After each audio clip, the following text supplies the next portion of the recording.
I think the trigger was like a week ago. There was a CoinDesk article. And then my team says, well, hey, CZ, we still have this, we still have a lot of FTT coins, right? What? Should we sell it? Sure, why not? So the next day, there was a big transaction reported by Where Alerts, saying that $580 million worth of FTT was transferred to Binance.com. And the team said, CZ, this is our transfer. It's like, well, really, are you sure? So, yeah, he's sure. And should we be, there was discussions in the community. And should we be transparent about it? He's like, yeah, sure, we should be transparent about it. And then he says, you should write a tweet because we don't, we'll tell the intern, our PR team says we don't really know how to write this particular one. It's quite sensitive. So I was actually just going out to meet two of my friends who actually also came to Indonesia now.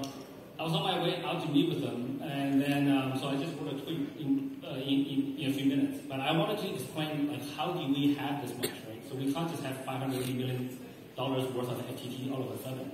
We didn't buy it from secondary markets. We got it as a transaction of our exit, equity exit out of FTX a year and a half ago, which was publicly reported.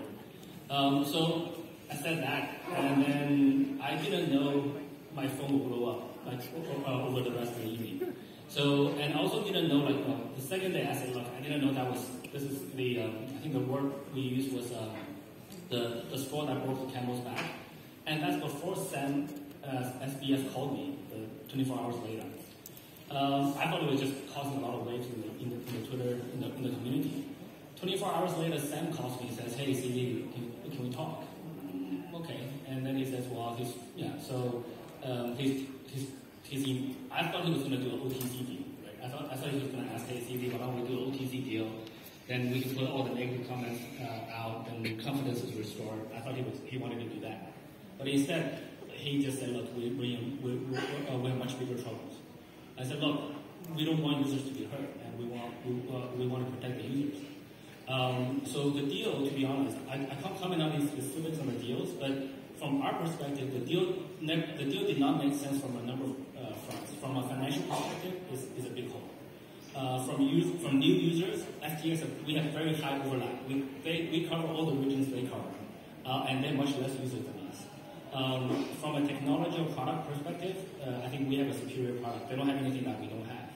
So our original intention was to let's save the users.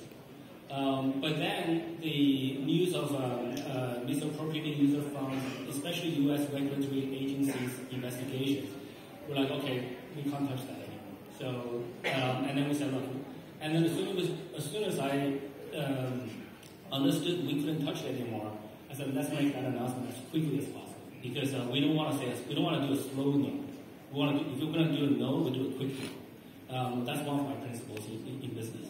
So then this way we don't drag on for a long time, and then we also remove any uncertainty or doubt in the community because as you can see, when the deal was going on, the deal was happening, the crypto was dropping. Uncertainty is actually worse than negative news. So when the news is out, everybody knew, okay, this is where we are. So we said, look, let's announce it as quickly as possible. So we announced it.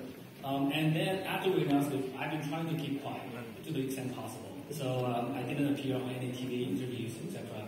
But this was arranged weeks ago. So I still want to honor that commitment. So I flew here. Now here we are. But thank you for being so open, given the circumstances and the fact that this is a global news. And crypto enthusiasts everywhere. And where do you see Indonesia here? And I want to take it a bit out from the story, the recent event. And you already mentioned that this takes a